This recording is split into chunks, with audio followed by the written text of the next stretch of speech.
Por el dedo de Dios escribió, el arcángel divino, en el cielo tu eterno destino. Son expresiones que están presentes en nuestro himno nacional. ¿Pero qué significan esas expresiones? ¿De dónde vienen? ¿Cuál es la contextualización de estas expresiones religiosas? ¿Se afecta o se daña el carácter laico del Estado? Son preguntas que nos hacemos esta noche en Sacro y Profano, el himno nacional en torno al libro Al grito de guerra, escrito por José Antonio Crespo.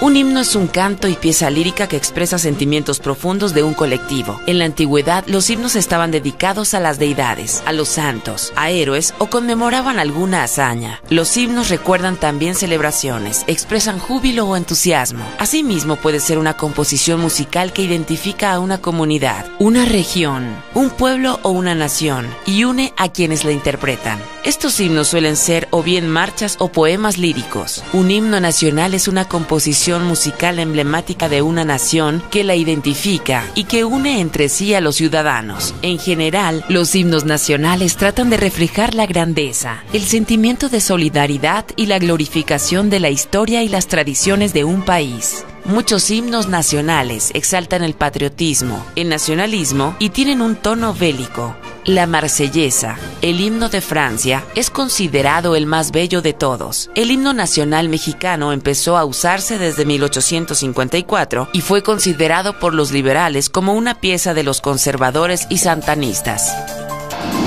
Bienvenidos a Sacro y Profano, una emisión que analiza el impacto cultural, histórico, social de lo religioso en nuestra sociedad.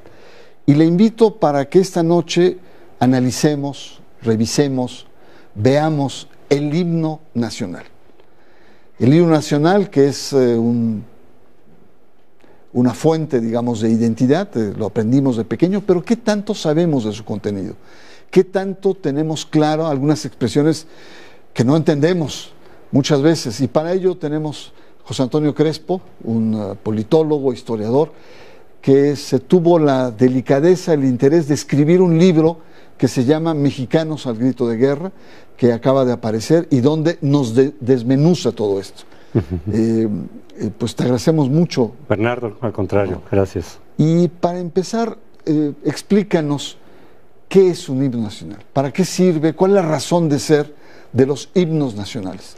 Bueno, en cada país que he visitado, siempre es el más bonito, es el mejor y el más reconocido a nivel internacional. Desde Perú, Francia, sí, México.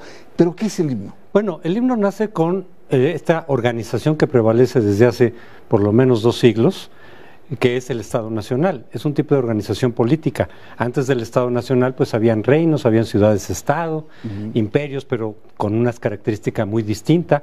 Cuando se van conformando los Estados Nacionales en distintos momentos, desde luego que se requieren elementos de unidad nacional, de identificación de todos aquellos que forman parte de esa organización política, por las diferencias que puede haber, enormes diferencias sociales, diferencias raciales a veces, diferencias lingüísticas, diferencias religiosas. Es decir, bueno, pero ¿qué tenemos en común pese a nuestras diferencias? ¿Qué podemos apelar para, de alguna manera, proteger nuestros intereses y nuestra identidad? Y entonces surgen los símbolos nacionales, la bandera, los escudos nacionales y el himno. Un canto que además, por haber música de por medio, puede fácilmente conectar con las emociones, quizá más fácilmente que la bandera. Pues la bandera es una insignia, desde luego, pero el himno te puede desde luego involucrar fuertemente con emociones de patriotismo, de identificación. Eso es lo que se busca de alguna forma. Y por eso todos los países tienen himno nacional. Ahora, José Antonio, este himno nuestro, pues se hizo hace más de 150 años. Tiene muchas palabras que decíamos no entendemos. Yo cuando leí tu libro, el bridón, que lo cantaba yo desde niño, dije, ¿qué será un bridón? Y es un caballo. Caballo de guerra. Hay muchas cosas que han entrado en desuso por la distancia de tiempo. Ahora, En tu libro planteas grandes aspectos como sería el belicismo. Hay una actitud guerrera en el himno, ¿no? Sí. Propio de inicios del siglo XIX o mitad del siglo XIX. Pero también hay elementos de liberalismo, este nacionalismo exacerbado, etcétera. Pero también hay elementos religiosos. ¿Cómo entender estas mezclas? Sí, bueno, refleja muy bien el pensamiento, las actitudes, las preocupaciones del siglo XIX y en particular el siglo XIX mexicano. Hay muchos himnos bélicos, muchos, porque surgieron a raíz de las independencias en América Latina, pues la marsellesa en contra, digamos, de la aristocracia, de la monarquía, de otros países que se involucraron también para detener la Revolución Francesa, pues tienen contenidos belicistas. Pero creo que el mexicano se distingue porque desde el principio hasta el final prácticamente está con figuras bélicas, con llamados a la guerra. En América Latina hay muchas frases bélicas, por supuesto, recordando la colonia, la conquista, nos enfrentamos a los españoles, pero luego vienen muchos pasajes en el sentido de el progreso, de las bellezas naturales del país, de vamos a trabajar juntos, vamos a cambiar las armas por el arado. Y en México no, en México cuando hablas de las montañas y los valles son ensangrentados, son escenarios de guerra. Cuando hablas de las construcciones es que se están cayendo por los bombardeos. Todo es bélico desde el principio al final. Entonces eso llama la atención de nuestro himno. Hay algunos himnos por ahí, por ejemplo yo menciono el de Tíbet por ahí, que no tiene ningún aspecto belicista. En América Latina el que es más pacífico es el de Honduras. Casi habla de pura paz, de pura armonía. Es raro porque está en América Latina a final de cuentas también. Vamos a regresar sobre esos temas, José Antonio, te agradezco mucho tu presencia y efectivamente el tema que tenemos esta noche es analizar el himno nacional. El título, por lo que dices, es muy gráfico, el contenido belicista de nuestro himno. Mexicanos al grito de guerra. Está usted en Sacro y Profano y en un momento más regresamos. No le cambie.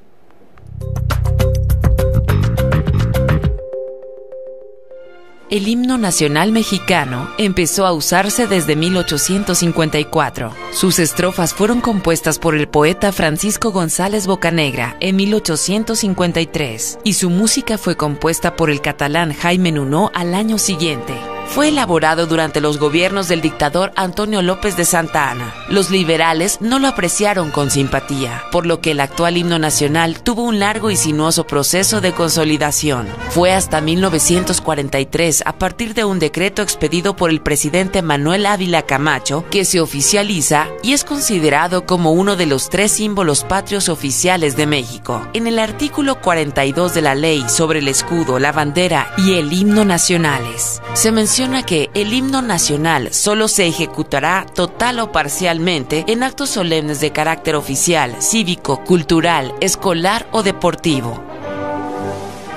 Las referencias religiosas del himno nacional es el tema de esta noche en Sacro y Profano y tenemos el honor de estar con José Antonio Crespo, que por cierto se dio un brinco de un programa a otro y hasta se cambió de saco y no trae toda esta indumentaria negra que tienen ahí en primer plano. Así es. Un programa hermano. Hemos visto el carácter bélico, el momento que fue escrito, las palabras que son muy diferentes, la atmósfera en la cual se dio este himno nacional, pero vamos a entrar ya en materia. Ajá. Y ayúdanos a entender estas referencias religiosas. Mira, a mí me parece que es cosa de la época, del momento. Recordemos que esto es 1854. Todavía no viene la Constitución, todavía no viene la separación del Estado y la Iglesia. Eso por un lado. Pero lo normal era en países latinoamericanos, católicos, que tenían una iglesia de Estado, pues las referencias a Dios son normales. Sobre todo que además hay que tomar en cuenta que el himno tiene un sello conservador. Francisco Bocanegra, que es el que aporta la letra, pues es un conservador, que luego se sintió perseguido por los liberales, cuando ya triunfaron los liberales. Él es claramente un conservador, y el himno se convoca bajo la presidencia de Santa Anna, que a final de cuentas, aunque saltaba de un lado para el otro, pues más bien tuvo un sello conservador. Entonces, claro, las referencias a Dios eran como naturales en un país católico del siglo XIX. Creo que prevaleció y prevalece, digamos, pese a ser ahora un Estado laico México, porque no hace referencia a una religión específica, sino a Dios en términos generales. Yo no creo que siquiera es incompatible con la laicidad Podría uno decir que sí, si te pones muy estricto, pero laico no quiere decir ateo, sino respeto a las creencias, claro, en términos generales. A cualquier tipo de creencias. No habla de la Iglesia Católica. Ahí sí hubiera generado, digamos, problema de decir, oye, es que los mexicanos, sobre todo, mientras más pasa el tiempo, pues somos de todo, hay de todo. Y que los liberales hubieran, de alguna manera, saltado. Pero, ¿cómo es posible si es un producto conservador, digamos, se consolida como himno de un Estado liberal? ¿Qué pasó ahí? Fue muy difícil que se consolidara así. Cuando ya salió el himno, cuando ya se nombró como el himno que ganaba el concurso, Santana estaba muy ocupado porque estaba la revolución de Ayutla en su contra, de los liberales justamente, que ya lo querían quitar. Entonces ni siquiera lo oficializó. Él andaba enfrentando a la revolución de Ayutla y poco después tuvo que salir. Cuando sale Santana, los liberales no reconocen el himno. Había habido muchos intentos de himnos antes de este, muchísimos. Y hubo después intentos de himnos y himnos, ahorita vemos eso, después de este. Los liberales no lo reconocieron, ¿por qué? Por el sello conservador, claro, de entrada. Aunque no hace referencias específicas a la ideología conservadora, salvo en 2 estrofas que eventualmente se quitaron. Iturbide, por la consumación de la independencia, pero pues quedó más bien como, pues era el realista, ¿no? No era el insurgente. No hay mención, nunca hubo mención en el himno de Morelos o Hidalgo, el sello conservador.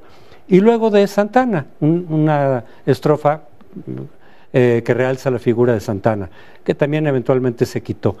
Esos son los elementos conservadores. Lo demás, en realidad, pues no se ve el conservadurismo, se ve el belicismo y el nacionalismo. Claro. La confrontación con las potencias extranjeras, pero no propiamente la parte ideológica. Ahora, ayúdanos a entender ciertas frases.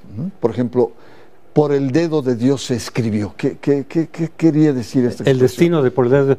Yo hago un capítulo ahí que hago la referencia de cuando tuvimos la independencia, había un optimismo enorme sobre los recursos naturales, sobre los potenciales.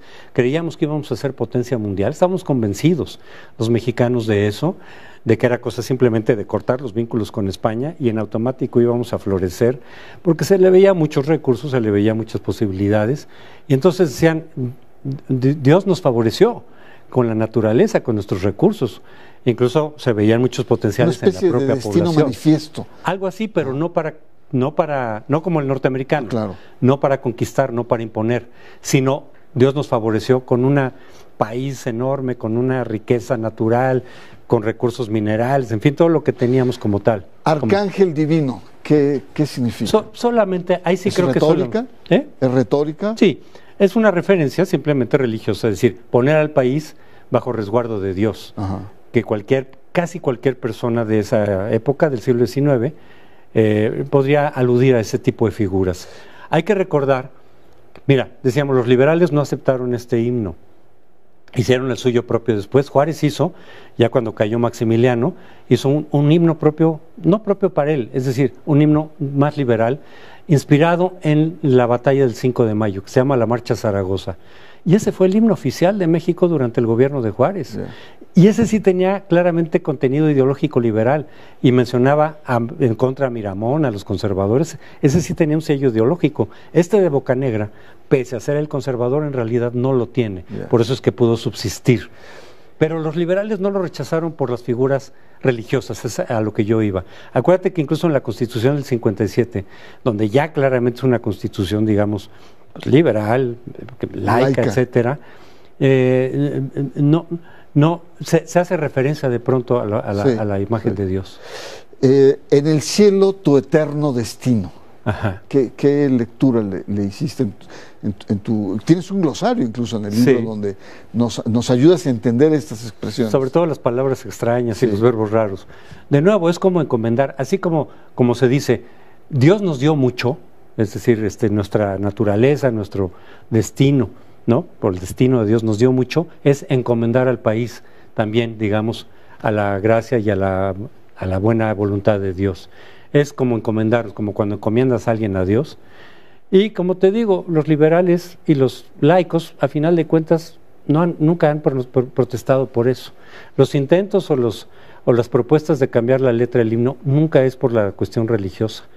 Se acepta a final de cuentas decir, bueno, pues Dios, ¿no? Dios genérico, no la Iglesia Católica o alguna otra iglesia en particular. como sí ocurre en otros países. Claro. En casi todos los himnos hay menciones genéricas de Dios. Vamos a ver eso en el siguiente bloque. Está usted en Sacro y Profano. El tema de esta noche es el himno nacional, sus rasgos religiosos, y nuestro invitado de lujo, nuestro compañero José Antonio Crespo.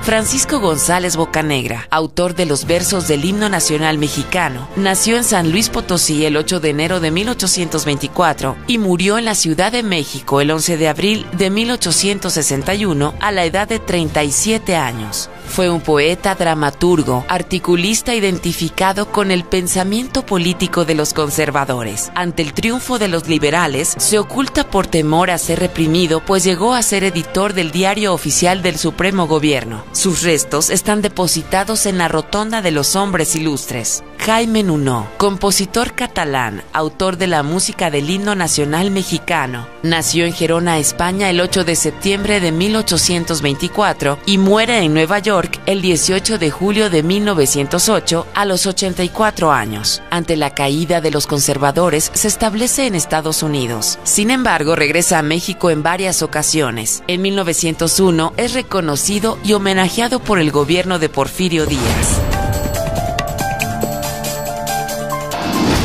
Las referencias religiosas en nuestro himno nacional es el tema de esta noche en Sacro y Profano. José Antonio Crespo, en el bloque anterior nos explicabas algunas expresiones religiosas que eran propias de la época, redactadas por conservadores y que los liberales no les hizo mucho ruido, dado que eran genéricas y no hacían alusión a la Iglesia Católica, que era la imperante en aquel entonces. Así es. Estas referencias religiosas están presentes en otros himnos. Tú tienes un capítulo que analizas otros himnos. En casi todos los himnos del mundo hay alguna referencia. God Save the King o The Queen en Inglaterra. En el zar también, el zarismo de Rusia también decía que el Dios salve al zar. Hay muchísimas referencias a un Dios genérico y en algunos casos sí a una iglesia, a una religión específica. En los países musulmanes, claramente, cuando está prevaleciendo todavía el clero, se hace referencia al Islam, a Alá, ¿no?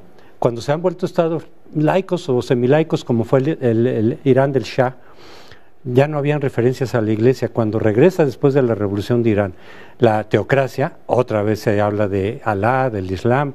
Entonces, en algunos casos sí hay referencia específica a una iglesia o una religión específica.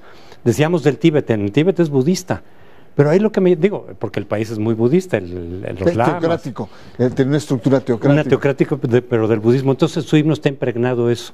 Pero lo interesante es que precisamente por lo mismo tiene un carácter universal. Yeah. En el Tíbet se habla de todo el universo, de todos los países, de las menciones de Buda para todo el mundo, no nada más para ellos. Entonces, y en India también se hacen referencias al hinduismo, por ejemplo. Interesante ver esta relación entre nacionalismo, porque es un instrumento de identidad nacional, de un nuevo Estado nacional, con el tema religioso, o más bien como lo religioso es usado para fortalecer esta nueva identidad nacional, en algunos casos sí, como el caso de América Latina. Sí, en algunos casos sí, porque a veces la religión es una identidad nacional o geográfica, pero en el caso del budismo, como es tan universal, por eso tanto los tibetanos como los hindúes hablan un poco más de un amor universal. Claro, que es parte digamos, del relato religioso. Sí. Ahora, tú has hablado que es muy bélico, muy nacionalista, tiene algunos rasgos religiosos y algunos lo han criticado por ser excesivamente nacionalista, etcétera. Y defender la patria frente al enemigo externo, etcétera. Quizá hay demasiada dramatización.